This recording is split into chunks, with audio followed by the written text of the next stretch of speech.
Eu protocolei esse ano o projeto de lei 133 de 2025, que institui no âmbito do Estado de São Paulo o Estatuto da Pessoa com Doença Crônica, Complexa e Rara. Eu queria explicar para vocês como que a gente faz os projetos de lei lá na Alesp. A gente tem mais ou menos 100 projetos de lei protocolados nesses 2 anos de mandato. E quando eu fui eleita, eu quis manter no gabinete um esquema que eu fazia meio que sozinha já há mais de 10 anos, né? Da nossa equipe no gabinete, a gente contratou 6 pessoas para serem uma equipe de acolhimento, de escuta. Então, quando as pessoas entram em contato conosco, pelo nosso formulário de denúncia, ou mandando uma mensagem no Instagram, ou qualquer coisa assim, isso vai lá para o nosso sisteminha, e a nossa equipe de acolhimento entra em contato e marca uma reunião online com essa pessoa para entender essa denúncia, qualificar a denúncia. Se for só uma informação que a pessoa está precisando, a gente já passa a informação. Se for uma coisa mais grave, aí a gente vê, é uma denúncia no MP que a gente vai fazer, ou é um ofício que a gente vai mandar para a Prefeitura, Secretaria da Saúde, enfim. E essas denúncias que vão chegando, não só trazem números para a gente, então a gente sabe direitinho assim, qual área do Estado que está tendo mais reclamação sobre saúde, sobre educação, como também ajuda a gente a entender o tamanho de uma demanda. Porque uma coisa é uma mãe de epidermólise bolhosa ir lá, e eu choro, eu fico muito comovida. Outra coisa é a gente entender que essa demanda é gigantesca, porque, de fato, não existe política pública. Qual que é a maior dificuldade que a gente tem com relação ao projeto de lei na Alesp? Se bobear, a deputada Rosângela tem mais facilidade de aprovar lá em Brasília do que a gente aqui na Alesp, porque o ritmo de tramitação na Alesp é muito lento. Segunda dificuldade de conseguir aprovar. Tudo que cria custo não passa, a não ser que seja de extremo interesse do governador, por exemplo. E qual que é o problema dessas causas que são muito importantes para nós, de doenças raras, pessoas com deficiência, autismo? Se a ideologia ficar por cima, a gente nunca vai conseguir avançar em direitos, gente. E não adianta falar não tem ideologia, todo mundo tem. Eu estou no partido centro-esquerda, cada um aqui tem o seu partido e a sua ideologia. O problema é que quando chega alguém da base do governo e fala para mim, esse projeto não vai para frente porque ele cria custo, e eu estou falando de um projeto específico que não foi, que era para que obrigasse estabelecimentos a ter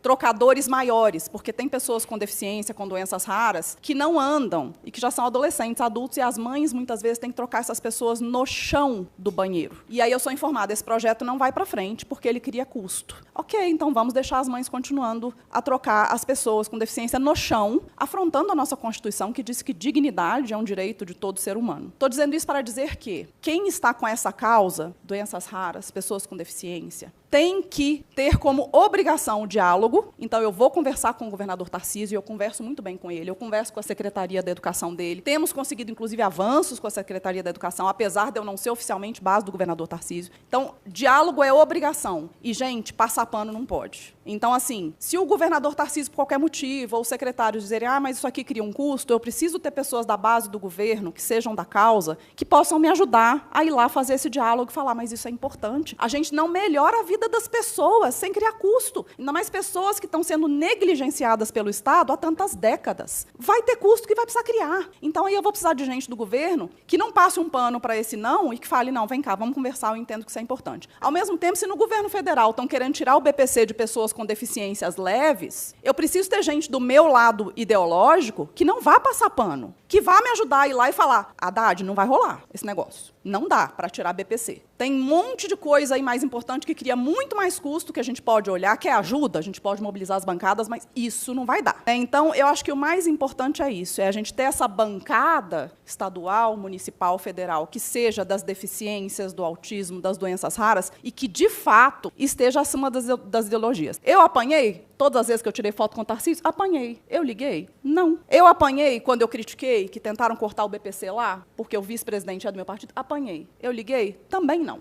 Porque a minha causa está acima de tudo. E isso é muito visceral para mim. Eu tenho um filho que vai precisar de mim até o último dia da minha vida, porque ele vai viver mais do que eu. E eu não sei quem vai cuidar dele. E enquanto a gente ficar se segurando em cria custo, cria custo, cria custo, vai pessoa com deficiência e doença rara morar na rua depois que a mãe morrer. Vai mãe se matar no desespero porque não sabe o que fazer, porque não conseguiu o remédio para o filho. Eu costumo falar que quando a gente nega, o Estado nega, diagnóstico precoce e intervenção precoce para autista, ele está roubando o futuro desse autista, que poderia ser uma pessoa com muito mais autonomia e, inclusive, não onerar o Estado, não precisar de uma residência assistida, não precisar de um BPC. Quando o Estado nega diagnóstico precoce, medicação e tratamento para um bebê com doença rara, ele está roubando a vida desse bebê. É muito mais grave. A gente tem que ter união, porque a gente precisa, sim, criar custo. E senão as coisas, de fato, não vão para frente.